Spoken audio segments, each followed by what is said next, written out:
स्वागत है आप सभी का हमारे इस प्लेटफॉर्म पर, जहां आज हम पढ़ेंगे कमीशन। अब ये कमीशन पढ़ना हमारे लिए क्यों जरूरी है? क्योंकि यहाँ से हर साल 10 से 15 क्वेश्चन आएंगे ही आएंगे। हमारा प्रीवियस सिलेबस हमें बताता है कि हमें 15 आयोग पढ़ने हैं।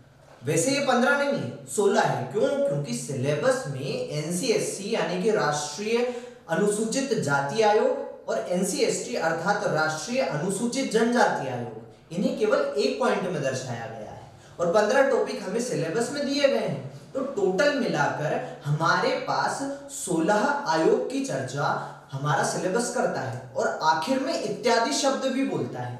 अब उस इत्यादि शब्द में कौन कौन से और हमें पढ़ना है यह हम धीरे धीरे देखेंगे, लेकिन शुरुआत करते हैं उन आयोगों की जिनको सिलेबस में बताया गया है।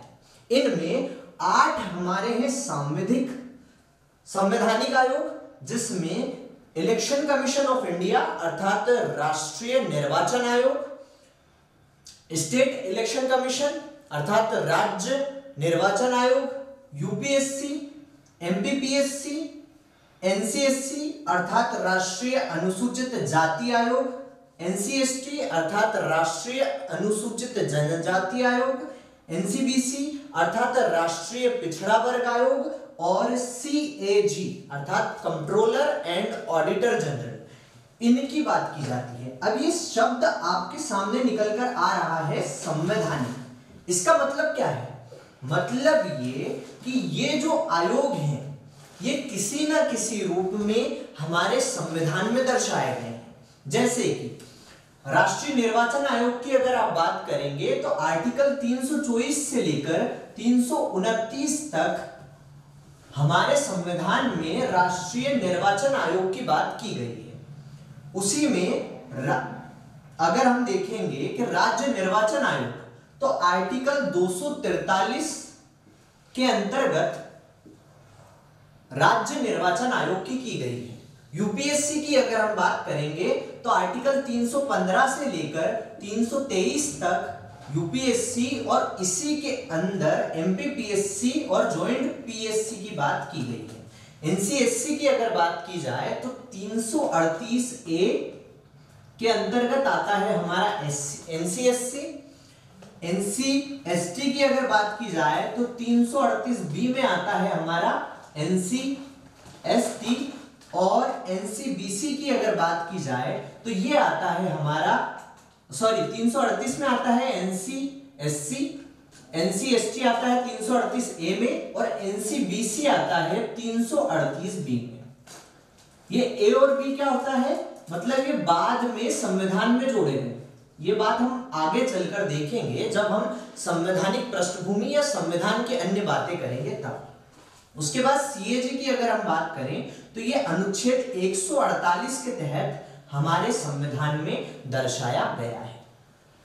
अब संवैधानिक संस्था होने का एक फायदा क्या है कि ये हमारे संविधान में उल्लेखित है, और संविधान में उल्लेखित है अर्थात इसकी अगर शक्ति कम करनी हो, इसके बारे में कोई परिवर्तन करना है तो हमें संविधान में संशोधन करना पड़ेगा। क्या करना पड़ेगा? संविधान में संशोधन करना पड़ेगा, जो किसी स्तर पर एक जटिल प्रक्रिया है। ऐसे में इन संस्थाओं के पास जो शक्ति आती है वो एक निश्चित स्तर पर आती है। ठीक है। अब संवैधानिक संस्थाओं के बाद हम बात करते हैं सांविधिक संस्थाओं की। किनकी बात करते हैं? सांविधिक संस्थाओं की। ऐसी संस्थाएं जिन्हें संसद के अधिनियम के द्वारा बनाया गया है, मतलब संसद में सभी एमपीज बैठे, सांसद लोग बैठे, उन्होंने एक नियम या एक अधिनियम पारित किया, तब हमारी ये सांविधिक संस्थाएं बनी। ठीक। जिसमें national human right commission NGT बना 2010 के एक्ट से, खाद्य सुरक्षा एक्ट के तहत 2013 में खाद्य संरक्षण आयोग बना, सीआईसी बना, इंफॉर्मेशन एक्ट के तहत सीवीसी बना 2003 में, और ऐसे ही एनडब्ल्यूसी अर्थात महिला आयोग और चाइल्ड प्रोटेक्शन कमीशन आदि बने। अंततः बात करते हैं कार्यकारी की। अच्छा, जो सांविधिक है वो संस्थान केवल कुछ परिवर्तन अगर संसद चाहे तो सीधे तौर पर इनमें कर सकता है। इसके लिए ना किसी संविधान संशोधन की आवश्यकता है ना किसी और की। सीधे तौर पर एक छोटी सी प्रक्रिया के द्वारा इनमें परिवर्तन किया जा सकता है। जैसे कि हाल ही में 2019 में क्या किया गया, जो NHRC था अर्थात राष्ट्रीय मानव अधिकार आयोग था, उसका जो कार्यकाल था उसे कम कर दिया गया। ठीक, मतलब ज्यादा एक लंबी प्रोसेस नहीं है। जबकि अगर संवैधानिक संस्थाओं में कोई परिवर्तन करना हो तो एक प्रोसेस को फॉलो करना पड़ेगा, जिसे कि संविधान संशोधन कहते हैं। अंततः बात आती है कार्यकारी अर्थात एग्जीक्यूटिव बॉडी। अब क्या होती है ये कार्यकारी संस्था? होता क्या है, हमारे PM या कार्यपालिका जिसमें कि मंत्री परिषद आती है, हमारी कार्यपालिका या PM किसी संस्था को अगर किसी आदेश के द्वारा बनाए, हमारी कार्यपालिका या PM किसी संस्था को अगर एक आदेश के द्वारा बनाए तो वो क्या कहलाती है? वो कहलाती है कार्यकारी संस्था।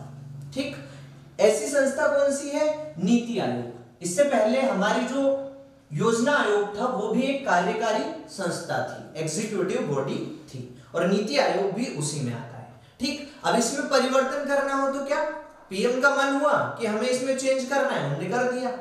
कार्यपालिका का मन हुआ कि हमें नीति आयोग की कार्यप्रणाली में परिवर्तन करना है, कर दिया।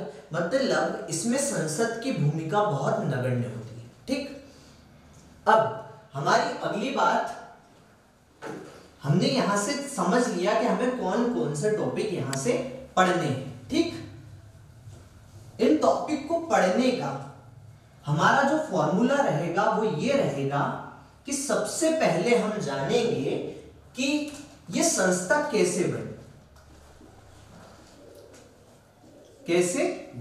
ठीक, जैसे हम ECI की बात करेंगे या स्टेट इलेक्शन कमीशन की बात करेंगे या UPSC की बात करेंगे, MPPSC की बात करेंगे, तो सबसे पहले देखेंगे कि ये संस्था कैसे बनी।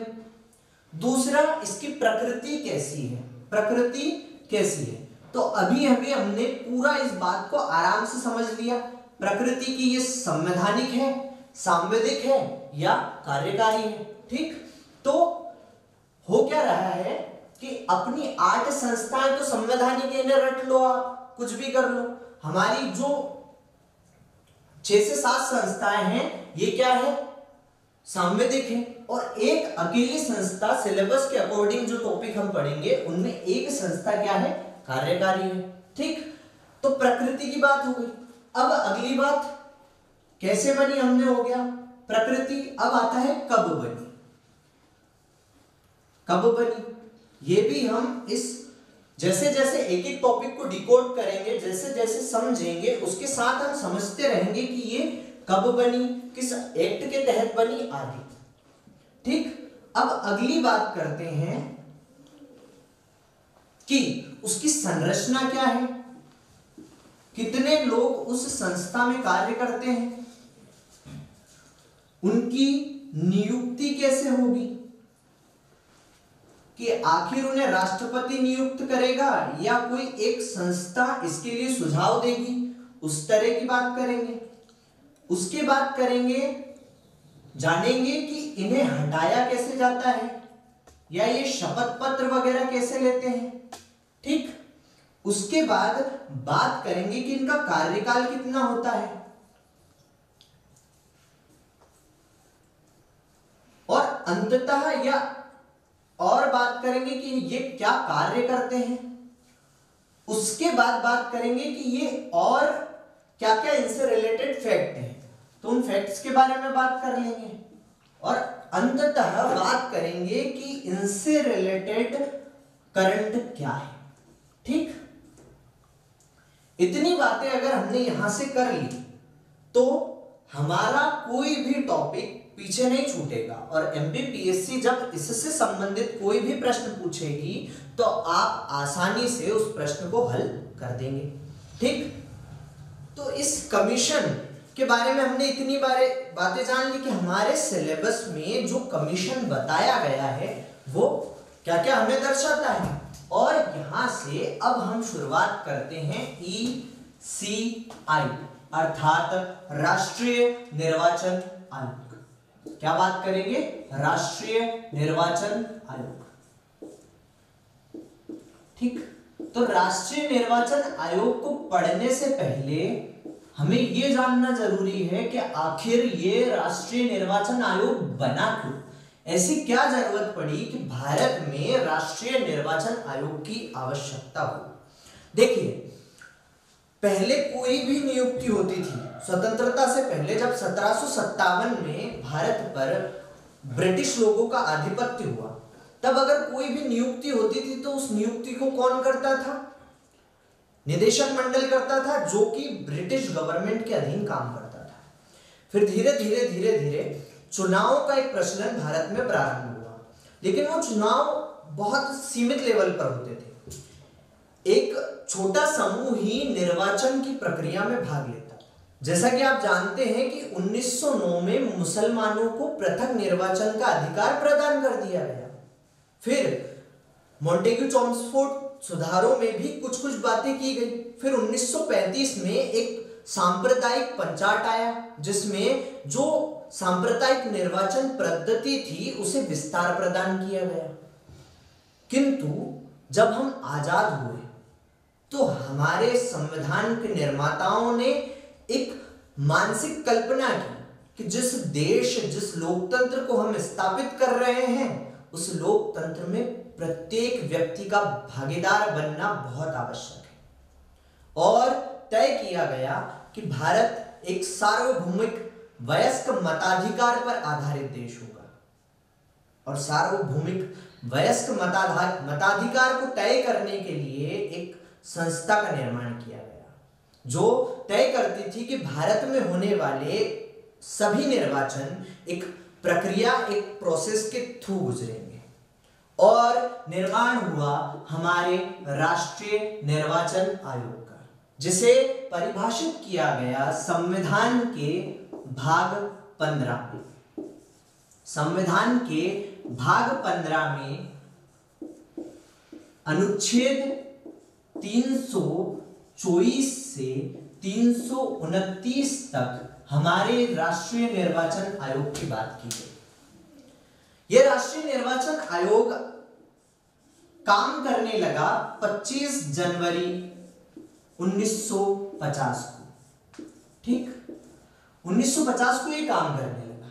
काम कैसा कि आगे आने वाले चुनावों की प्रक्रिया तय करने लगा, किस प्रकार चुनाव होगा ये सोचने लगा। ठीक, इसी दिन को 2011 में मतदाता दिवस के रूप में मनाया जाने लगा। 2011 से 25 जनवरी को मतदाता दिवस के रूप में मनाया जाने लगा।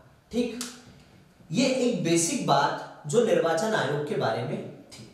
अब हम इसके बारे में और बातें जानते हैं। तो इस आर्टिकल के तहत हमारे पहले निर्वाचन आयुक्त बने कौन? सुकुमार सेन। पहले निर्वाचन आयुक्त कौन बने? सुकुमार सेन। पहली महिला सूचना आयुक्त कौन बनी? पहली महिला की बात कर रहा हूं यहां पर, ये ध्यान रखिएगा। पहली महिला कौन थी? BS रमादेवी। और वर्तमान में अर्थात 24वें कौन है? सुशील चंद्रा। अब आप पूछेंगे सर हमें इससे क्या लेना देना, हम ये क्यों पढ़ रहे हैं? क्यों? क्योंकि इससे रिलेटेड क्वेश्चन आपके बन सकते हैं, इससे रिलेटेड प्रश्न आपके बन सकते हैं। ठीक है, अब कुछ और बहुत महत्वपूर्ण और जरूरी बातें हम यहां से करते हैं। हुआ क्या कि जब संविधान बना, संविधान ने जब अपनी कार्य प्रणाली प्रारंभ की, तब जो ये निर्वाचन वाली संस्था थी अर्थात राष्ट्रीय निर्वाचन आयोग जो था वो एक सदस्यीय था, एक सदस्यीय था। लेकिन समय के साथ निर्वाचन आयोग पर आने वाले दायित्व धीरे धीरे बढ़ते गए और ये संस्था 16 अक्टूबर 1989 को 61वें संविधान संशोधन के तहत, कौन से संविधान संशोधन के तहत? 61वें संविधान संशोधन के तहत 3 सदस्यीय बन गई। अर्थात इसमें एक तो अध्यक्ष थे और 2 सदस्य थे, 1+2 में इसे बदल दिया गया। फिर 1990 में एक आदेश के द्वारा इसे पुनः 1 सदस्यीय बना दिया गया 1990 से, किंतु पुनः 1993 से 1993 से इसे 3 सदस्यीय बना दिया गया और तब से अब तक यह संस्था 3 सदस्यीय रूप में कार्य कर रही है। ठीक, ये कुछ बेसिक बातें थी जो निर्वाचन आयोग के बारे में हमने जानी। अब हम आते हैं इन अनुच्छेदों पर। भाग 15 में वर्णित 324 से लेकर 329 में इस राष्ट्रीय निर्वाचन आयोग के बारे में क्या क्या बताया गया है, ये अब हम जानने की कोशिश करते हैं। शुरुआत करते हैं अनुच्छेद 324 से। ठीक, ये 324 राष्ट्रीय निर्वाचन आयोग की बात करता है, किंतु इस अनुच्छेद 324 में भी कुछ भाग डिवाइड है, जैसे कि 324(1), 324(2), इसी तरह 6 तक। अब हम यहां क्यों पढ़ रहे हैं? इन अनुच्छेदों के अंतर्गत आने वाले अनुच्छेदों को। क्यों? क्योंकि यहीं से हमारे निर्वाचन आयोग के बारे में समस्त जानकारी हमें मिलेगी। अनुच्छेद 324(1) बोलता है कि हमारा एक निर्वाचन आयोग होगा, अर्थात निर्वाचन आयोग की स्थापना की बात कौन सा अनुच्छेद करता है? अनुच्छेद 324(1), और साथ में बात करता है कि यह निर्वाचन आयोग विभिन्न पदों पर होने वाले चुनावों को आयोजित करेगा, अर्थात कंडक्ट करेगा। अब यहां जानना बहुत जरूरी है कि आखिर निर्वाचन आयोग, राष्ट्रीय निर्वाचन आयोग किन किन चुनावों को आयोजित करता है। पहला, राष्ट्रपति के चुनाव। राष्ट्रपति के चुनाव, अब हम यहां देखेंगे जब राष्ट्रपति पढ़ेंगे तब कि आखिर हमारा चुने जाने वाला राष्ट्रपति एकल संक्रमणीय अनुपातिक प्रणाली पर किस प्रकार से चुना जाता है। किंतु अभी हम केवल इतना देख रहे हैं कि निर्वाचन आयोग किन किन इलेक्शन को कंडक्ट करता है। ठीक, दूसरा, उपराष्ट्रपति के चुनाव। तीसरा, सांसदों के लिए चुनाव। सांसदों के लिए चुनाव अर्थात लोकसभा और राज्यसभा के चुनाव। लोकसभा और राज्यसभा के चुनाव। चौथा, विधानमंडल के चुनाव। विधानमंडल अर्थात विधानसभा के चुनाव और विधान परिषद के चुनाव। मध्य प्रदेश में तो विधान परिषद नहीं है, लेकिन जिन राज्यों में है उन राज्यों के विधान परिषदों का चुनाव भी कौन करता है? Election commission of India. अब एक प्रश्न आता है कि सर इतने चुनाव करता है तो कौन कौन से चुनाव नहीं करता? कौन कौन से चुनाव नहीं करता? जो नगरीय या स्थानीय निकाय होते हैं, जैसे कि ग्राम पंचायत और नगर पंचायत, स्थानीय पंचायतों के चुनाव अर्थात ग्राम पंचायत और नगरीय पंचायतों के चुनाव राष्ट्रीय निर्वाचन आयोग नहीं करता। तो फिर सर कौन करता है?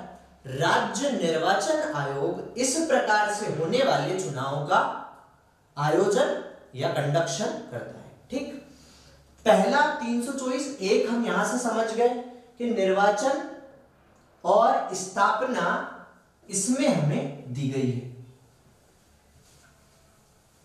दूसरा, बात करता है संरचना और नियुक्ति। तो जैसा कि अभी अभी हमने देखा संरचना के लेवल पर कि हमारे निर्वाचन आयोग में अभी 3 सदस्य हैं। 1950 से लेकर 1989 तक कितने सदस्य थे? 1। फिर ये 3 में हो गए, फिर 1 हो गया और अब ये 3 सदस्य है, तो ये 1+2। अच्छा, इसे तय कौन करता है कि ये 1 रहेगा 3 रहेगा? तो ये तय करने का अधिकार राष्ट्रपति को है, और ये राष्ट्रपति ही इनकी नियुक्ति भी करते हैं। ठीक, यहां से दो बातें हो गई क्लियर कि इसकी संरचना और इसकी नियुक्ति। अब एक सवाल कि अगर 3 लोग यहां पर रहेंगे तो जब फैसला लेना होगा तो अध्यक्ष की भूमिका कौन निर्वाह करेगा? ठीक, तो इसको हमारे संविधान के अनुच्छेद 324 के तीसरे हिस्से में बताया गया और कहा गया कि अध्यक्ष के पद को मुख्य निर्वाचन आयुक्त निभाएंगे। कौन निभाएंगे? मुख्य निर्वाचन आयुक्त। जो यहां पर हमने देखा था कि 1+2, तो इसमें एक जो रहेंगे अध्यक्ष वो रहेंगे मुख्य निर्वाचन आयुक्त और 2 रहेंगे अन्य, या इन्हें सीधे तौर पर निर्वाचन आयुक्त कह दिया जाता है। ठीक, ये बात भी हमारी यहां से क्लियर हो गई कि अध्यक्ष के पद का निर्वाह कौन करेंगे? मुख्य निर्वाचन आयुक्त करेंगे। ठीक है, अब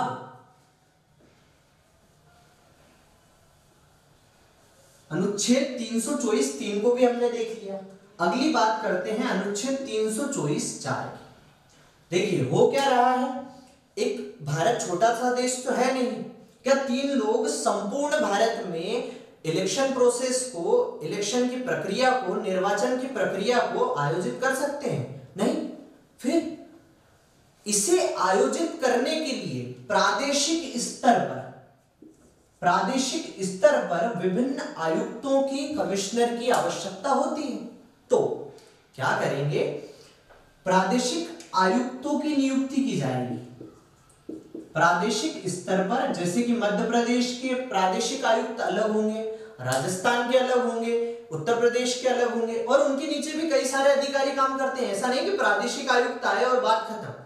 आपने देखा होगा कि जब निर्वाचन होते हैं तब कलेक्टर भी आते हैं, एसडीएम आते हैं, छोटे छोटे जो अधिकारी हैं, यहां तक कि शिक्षक गण भी इस निर्वाचन की प्रक्रिया में शामिल होते हैं। और वो जब निर्वाचन की प्रक्रिया में शामिल होते हैं तब उन्हें एक पद से संयोजित या उन्हें जोड़ा जाता है एक पद से, जो कि उन्हें कौन प्रतिनिधित्व करता है? अगर एमपी या एमएलए के चुनाव रहेंगे तो राष्ट्रीय निर्वाचन आयोग, और जब ग्रामीण स्तर पर पंचायतों के चुनाव रहेंगे तो राज्य निर्वाचन आयोग उन्हें कुछ अधिकार प्रदान करता है। तो ये जो प्रादेशिक आयुक्त हैं, इनकी नियुक्ति किस अनुच्छेद के तहत की जाएगी? अनुच्छेद 324(4). और ये नियुक्ति करेगा कौन? भैया मुख्य निर्वाचन आयुक्त की नियुक्ति राष्ट्रपति करता है, अन्य निर्वाचन आयुक्तों की नियुक्ति राष्ट्रपति करता है, तो प्रादेशिक आयुक्तों की नियुक्ति भी कौन करेगा? राष्ट्रपति करेगा। लेकिन मुख्य निर्वाचन अधिकारी या राष्ट्रीय निर्वाचन आयोग की सलाह के बाद प्रादेशिक आयुक्तों की नियुक्ति की जाती है। अब सबसे जरूरी और सबसे महत्वपूर्ण और सबसे ज्यादा इससे संबंधित जो चीजें हैं वो आती है अनुच्छेद 324(5) में। क्यों? क्योंकि यहां पर इसने बोला है, इस अनुच्छेद ने बोला है कि जो निर्वाचन आयुक्त रहेंगे उन्हें पद से हटाने, उनकी पदावधि, उनके त्यागपत्र, उनकी सेवा शर्तें आदि संसद तय करेगी। क्या बोला है? कि संसद तय करेगी और राष्ट्रपति उन्हें इंप्लीमेंट करेगा। इंप्लीमेंट राष्ट्रपति करेगा संसद से सलाह के बाद। मतलब ये सारी बातें हमारे संविधान में नहीं है। कहां नहीं है? संविधान में नहीं है। तो सर फिर हमें पता कैसे चला? तो इसके लिए 1991 में आता है निर्वाचन से संबंधित एक एक्ट, जिसे कि इलेक्शन कमीशन एक्ट बोला जाता है। ठीक, निर्वाचन से संबंधित एक एक्ट आता है। एक्ट मतलब इसे संसद ने बनाया है। और यही बात तो अभी हम कर रहे थे यहाँ कि संसद के द्वारा एक एक्ट बनाया जाएगा जिसे इंप्लीमेंट कौन करेंगे? राष्ट्रपति करेंगे। तो ये 1991 में एक एक्ट आता है जिसमें बताया जाता है कि ये सब बातें किस प्रकार से निभाई जाएगी। तो सबसे पहली बात आती है हटाने की। देखिए यहां पर क्या करा, इलेक्शन कमीशन से संबंधित जो अधिनियम आया था उसने एक सेफ तरीके से यहां पर अपने आप को बचा लिया कि अगर हम इस इलेक्शन कमीशन पर कोई गलत शर्तें आरोपित करेंगे तो ये हमारी जो प्रणाली है उस पर आरोप की तरह हो जाएगा। तो इन्होंने क्या किया कि अधिकतर बातें जो होंगी, अधिकतर बातें क्या होगी कि जिस प्रकार से एससी अर्थात सुप्रीम कोर्ट के जज के साथ बिहेव किया जाता है, अर्थात जो सुविधाएं सुप्रीम कोर्ट यहां सबसे महत्वपूर्ण है, हाई कोर्ट नहीं, सुप्रीम कोर्ट के जज, और यहां पर जज है, चीफ जस्टिस नहीं है, मुख्य जज नहीं है, ठीक, सुप्रीम कोर्ट के जज के साथ जो बातें लागू होती है वही बातें यहां पर हमारे निर्वाचन आयोग के साथ लागू होगी। जैसे कि हमारी हटाने की प्रक्रिया की बात अगर करें तो उन्हें यानी कि सुप्रीम कोर्ट के जज को किस आधार पर हटाया जाता है, एक तो सिद्ध कदाचार के आधार पर और एक असक्षमता के आधार पर। सिद्ध कदाचार मतलब कुछ गलत काम कर दिया, पैसे खा लिए, भ्रष्टाचार कर लिया, ये वो, और असक्षमता मतलब या तो वो पागल हो गए या विकलांग हो गए या दिवालिया हो गए वगैरह वगैरह। तो इस सुप्रीम कोर्ट के जज को हटाने की जो प्रक्रिया है जिसके दो आधार हैं, एक तो सिद्ध कदाचार, सिद्ध मतलब जिसे साबित किया जा चुका हो ऐसा कदाचार, और असक्षमता। इन दो आधारों पर हमारे निर्वाचन आयुक्त को हटाया जाता है। और हटाने की प्रोसेस क्या है कि हमारी जो लोकसभा है उसके 100 सदस्य और हमारी राज्यसभा के 50 सदस्य एक आवेदन उस सदन के, जैसे लोकसभा में अगर प्रस्ताव आया है तो वहां के 100 सदस्य लोकसभा के अध्यक्ष को, और अगर राज्यसभा में प्रस्ताव आया है तो राज्यसभा के 50 सदस्य उस सदन के अध्यक्ष यानी कि सभापति को एक आवेदन देंगे। अगर वो आवेदन स्वीकृत हो जाता है तो उस सदन के अध्यक्ष या सभापति एक 3 सदस्यीय समिति का गठन करेंगे। वो समिति जांच करेगी, अगर वो गलत साबित होते हैं, जो मुख्य निर्वाचन आयुक्त हैं या अन्य निर्वाचन आयुक्त, मुख्य निर्वाचन आयुक्त जो हैं वो अगर गलत साबित होते हैं तो उस 3 सदस्यीय समिति की सिफारिश के बाद वो जो एक सिफारिश पत्र है वो संसद में जाएगा, जहां पर 2/3 बहुमत के बाद उसे पारित किया जाएगा और अंततः राष्ट्रपति उन्हें उनके पद से बर्खास्त कर देंगे। क्या करेंगे? राष्ट्रपति उन्हें उनके पद से बर्खास्त कर देंगे। दूसरी बात आती है पदावधि की।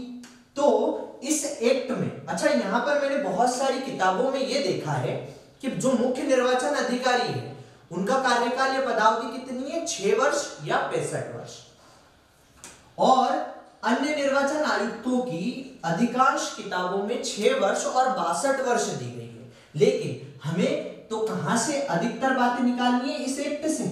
और इस एक्ट में बताया गया है कि चाहे मुख्य निर्वाचन अधिकारी हो या अन्य अधिकारी, उनकी पदावधि क्या रहती है? 6 वर्ष और 65 वर्ष ही रहती है, अलग अलग नहीं रहती। ठीक, तो इस 6 वर्ष और 65 वर्ष का मतलब क्या है?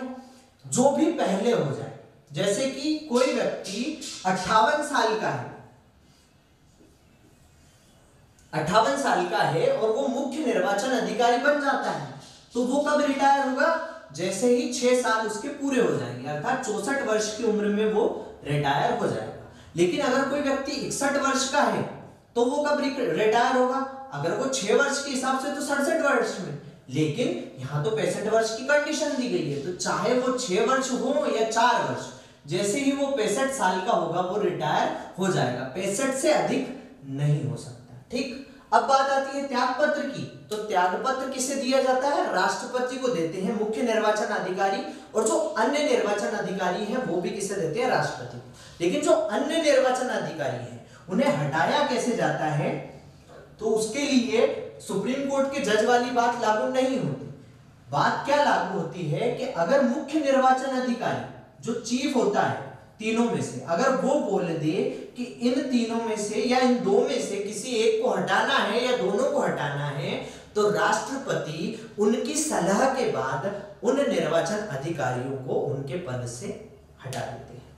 ठीक है, अब इतनी बातें हो गई। एक बात और बची कि इनका वेतन क्या होता है। तो वेतन भी वही होता है जो सुप्रीम कोर्ट के जज का होता है। तो ये वेतन वर्तमान में कितना है? 2.5 लाख रुपए प्रति माह। ठीक, ये इतनी बातें हमारे इस एक्ट में कही गई है। कौन से एक्ट में? 1991 के अधिनियम में इतनी बातें, हटाना, पदावधि, त्यागपत्र, वेतन और अन्य सेवा शर्तें, जैसे कि वो किस मकान में रहेंगे या उस मकान का किराया कौन देगा, उनके मोबाइल के भत्ते, उनकी यात्रा भत्ते आदि सारे प्रावधान 1991 के इस अधिनियम में किए गए हैं। आज का जो लेक्चर है वो थोड़ा सा लंबा हो रहा है, लेकिन ये बहुत जरूरी है कि हम किसी टॉपिक को एक ही क्लास में कवर कर लें, ताकि आपको बार बार यहाँ ना आना पड़े। अब 324(5) हमारा कवर हो गया। अंततः 324(6) में क्या बोलती है हमारी संविधान कि जो निर्वाचन आयोग है उसे अधिकारी कौन प्रोवाइड करेगा? राष्ट्रपति और राज्यपाल प्रोवाइड करेगा। कौन प्रोवाइड करेगा? राष्ट्रपति और राज्यपाल। अगर राज्य में निर्वाचन हो रहे हैं जैसे कि स्थानीय निकायों के, तो कौन करेगा? राज्यपाल करेगा। और अगर राष्ट्रीय स्तर पर जैसे कि एमपी के, एमएलए के, राष्ट्रपति के, उपराष्ट्रपति के आदि चुनाव अगर हो रहे हैं तो उन्हें कौन संचालित करेगा? राष्ट्रपति संचालित तो निर्वाचन आयोग करेगा, लेकिन अधिकारी कौन प्रोवाइड करेगा? राष्ट्रपति प्रोवाइड करेगा। ऐसा तो नहीं है ना कि राष्ट्रपति आके उसे देगा, नहीं, वो एक आदेश जारी करेंगे कि निर्वाचन आयोग यहाँ पर निर्वाचन का आयोजन करवा रहा है, तो जितने भी राज्य से या केंद्र से अफिलिएटेड जो कर्मचारी है वो निर्वाचन में सहयोग करेंगे। इसीलिए शिक्षक लोग, पटवारी लोग या अन्य जो छोटे छोटे लोग होते हैं, छोटे छोटे कर्मचारी जो होते हैं, या बड़े स्तर पर अगर आप देखेंगे तो डीएम, एसडीएम, तहसीलदार आदि सभी अधिकारी निर्वाचन के दौर में निर्वाचन को कंडक्ट करने यानी कि आयोजित करने के काम में शामिल होते हैं। ठीक, तो यहां से बात हो गई क्या कि 324(6) क्या बोलता है कि निर्वाचन आयोग को अधिकारी कौन मुहैया करेंगे? राज्यपाल या राष्ट्रपति। 324 जो कि एक सबसे बड़ा और सबसे महत्वपूर्ण आर्टिकल था इलेक्शन कमीशन से संबंधित, उसे हमने पूरा कर लिया। ठीक, अब हमारी बात आती है आर्टिकल 325 की। ठीक, तो 325 क्या बोलता है कि राज्य, देखो 324 हमारा यहां से हो गया कंप्लीट। अब बात आती है 325 की। तो राज्य या राष्ट्र मतलब देश किसी भी आधार पर जो निर्वाचक नामावली बनती है, निर्वाचक नामावली मतलब जब आप मतदान करने जाते हैं तो एक आपके सामने लिस्ट दिखाई जाती है, उस लिस्ट में आपका नाम चेक किया जाता है कि भैया आप चुनाव में वोट डाल सकते हो या नहीं डाल सकते। वो होती है वो लिस्ट जो वोटर लिस्ट बनकर आती है, उसे बोला जाता है निर्वाचक नामावली। तो उस निर्वाचक नामावली को बनाने के क्रम में धर्म, वंश, जाति जो आर्टिकल 15 में बताया गया है उन सब आधारों पर विभेद नहीं किया जाएगा। मतलब इस आधार पर किसी को अयोग्य नहीं ठहराया जा सकता कि आप एससी से हो, एसटी से हो, जनरल से हो या ओबीसी से हो।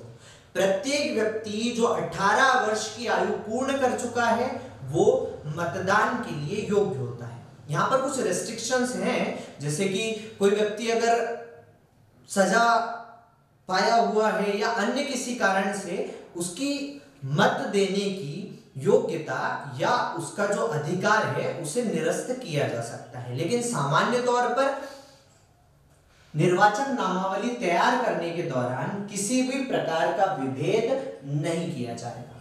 ठीक है, यह हो गया हमारा आर्टिकल 325, बहुत आसान था। अब बात आती है आर्टिकल 326 की, बहुत ही महत्वपूर्ण और भारतीय संविधान की एक बेहतरीन विशेषता कि जो निर्वाचन होंगे वो वयस्क मताधिकार के आधार पर होंगे।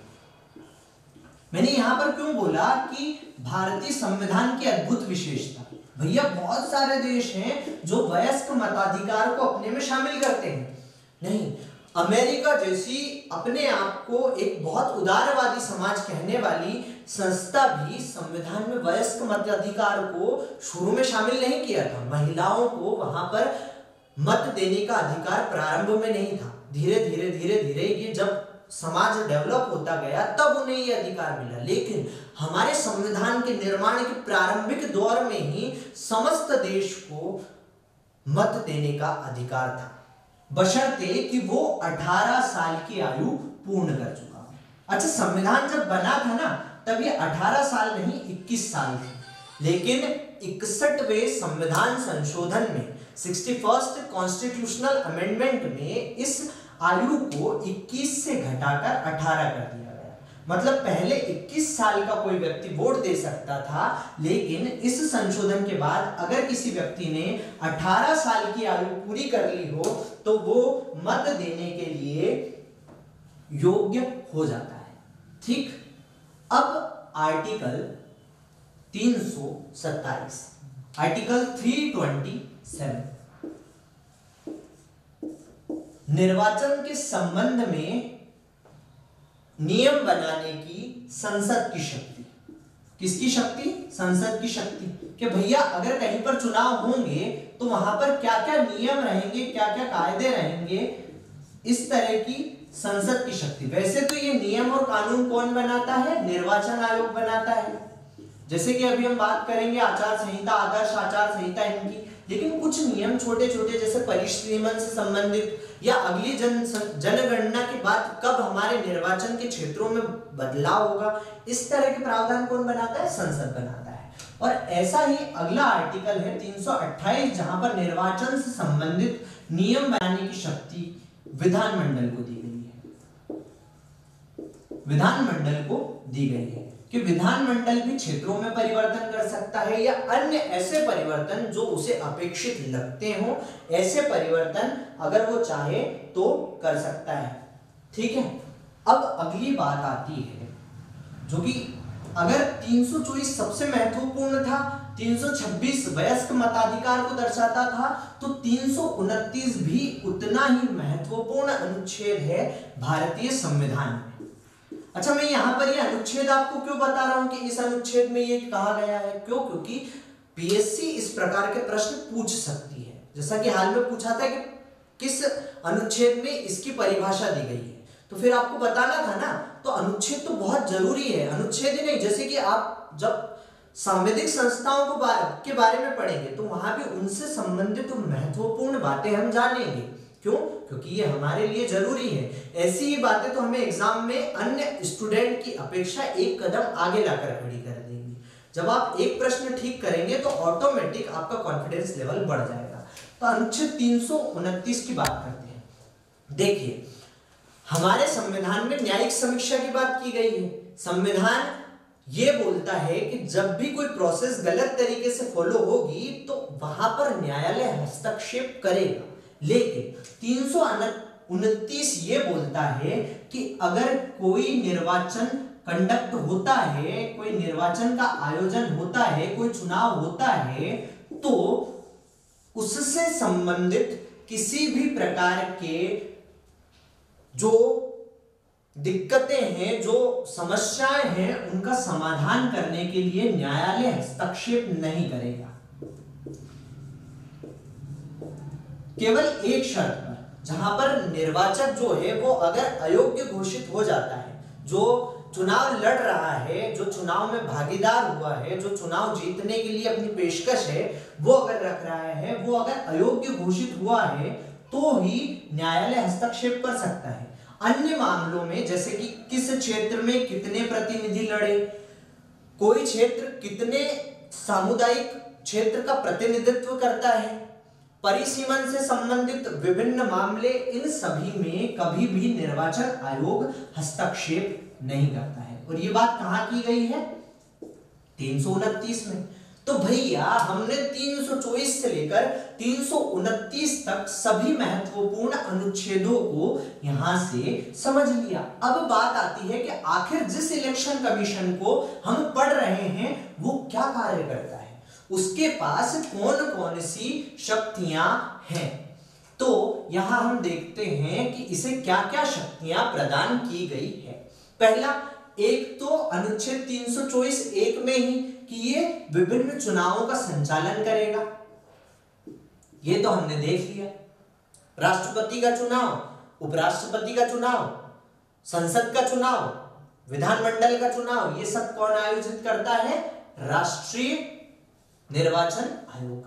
ठीक। दूसरी बात, ये निर्वाचक नामावली तैयार करेगा, जो कि हमने अनुच्छेद 325 में पढ़ा है कि निर्वाचक नामावली कौन तैयार करता है? इलेक्शन कमीशन तैयार करेगा। ठीक। तीसरी बात, ये दलों को, जैसे कि आपकी भारतीय जनता पार्टी है, आम आदमी पार्टी है, बहुजन समाजवादी पार्टी है, कांग्रेस है, तो इन दलों को राष्ट्रीय और राज्य स्तर का दर्जा प्रदान करता है या क्षेत्रीय स्तर का दर्जा प्रदान करता है, ये सब काम करता है। अब भैया ये राष्ट्रीय और राज्य या क्षेत्रीय स्तर का दर्जा किस आधार पर प्रदान किया जाता है? तो ये हम तब देखेंगे जब हम राजनीतिक दलों के बारे में पढ़ेंगे। अभी आप बस इतना जान लो कि अभी वर्तमान में हमारे पास 8 ऐसी पार्टियां हैं जिन्हें राष्ट्रीय स्तर का दर्जा दिया गया है, जिनमें बीजेपी, बीएसपी, तृणमूल कांग्रेस, राष्ट्रीय कांग्रेस पार्टी, उसके बाद कम्युनिस्ट पार्टी, सोशलिस्ट और कांग्रेस, ये सब हमारी बताई गई है। तो ये 8 पार्टियां यहां बताई गई है। चौथी बात, यहां पर जैसे चुनाव हो गया, निर्वाचक नामावली तैयार हो गया, दलों और आचार संहिता की बात करता है कि आचार संहिता भी कौन लागू करेगा? निर्वाचन आयोग करेगा। अभी आचार संहिता क्या होती है? चुनाव की जब तिथि घोषित होती है, उस तिथि से निर्वाचन समाप्त होने तक एक कोड ऑफ कंडक्ट होता है कि आप उस दौरान कुछ नियमों को बनाकर रखेंगे, वो आचार संहिता होती है। उसकी घोषणा भी निर्वाचन मंडल करता है, ये राष्ट्रीय निर्वाचन आयोग करता है। दूसरी बात, आदर्श आचार संहिता होती है, जो कि चुनाव समाप्त होने, जैसे आज 5 बजे अगर चुनाव समाप्त होंगे तो उससे 48 घंटे पहले, चुनाव समाप्त होने में ध्यान रखिए, यहाँ चुनाव शुरू होने नहीं, चुनाव समाप्त होने के 48 घंटे पहले से लागू होती है। और इसकी क्यों जरूरत पड़ती है? ताकि चुनाव के दौरान शराब ना बांटी जाए या अन्य, जैसे साड़ी बांटते हैं हमारे यहाँ अलग अलग तरह के रिवाज इस दौरान विभिन्न पार्टियां निभाती है। रिवाज ही बोलेंगे क्योंकि बहुत टाइम से ये निभाते आ रहे हैं। तो उस आदर्श आचार संहिता का निर्माण आदि सब बातें हमारे निर्वाचन मंडल के द्वारा, निर्वाचक आयोग के द्वारा निभाई जाती है। अगर हमारा जो निर्वाचन आयोग है उससे राष्ट्रपति सलाह मांगे कि भैया इस चुनाव में कुछ धांधली वगैरह नहीं हुई है, तो उस प्रकार की सलाह भी कौन देता है? हमारा निर्वाचन मंडल, निर्वाचन आयोग देता है राष्ट्रपति को सलाह। विभिन्न अयोग्यताओं से संबंधित कि कोई एमपी गलत तरीके से निर्वाचित हुआ है तो वो सलाह भी कौन देता है?